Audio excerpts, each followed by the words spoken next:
Nigeria, often referred to as the economic giant of Africa, has been grappling with a persistent challenge, an unreliable power grid. On a Thursday, 14th of September 2023, the nation experienced yet another crippling power grid collapse, resulting in widespread blackouts. This incident sheds light on the fragility of Nigeria's power infrastructure and raises critical questions about its impact on the nation's economic prospects. Nigeria's electricity distribution companies reported a complete system collapse on that fateful Thursday, shocking the entire nation.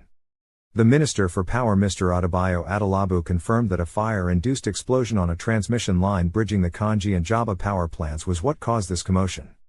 The entire grid was tripped as a result of this incident's cascading effects. As a result, early on, power production fell to zero, leaving millions in the dark.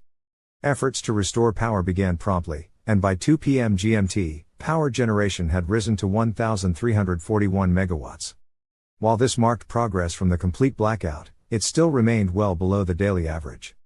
The Transmission Company of Nigeria, TCN, provided this data, though it did not immediately respond to requests for comments regarding the incident.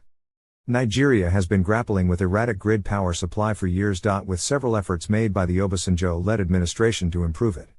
In 2010, President Goodluck Jonathan introduced the Power Purchase Agreements, PPAs, which was signed between the Nigerian government and private power producers to increase electricity generation capacity in Nigeria.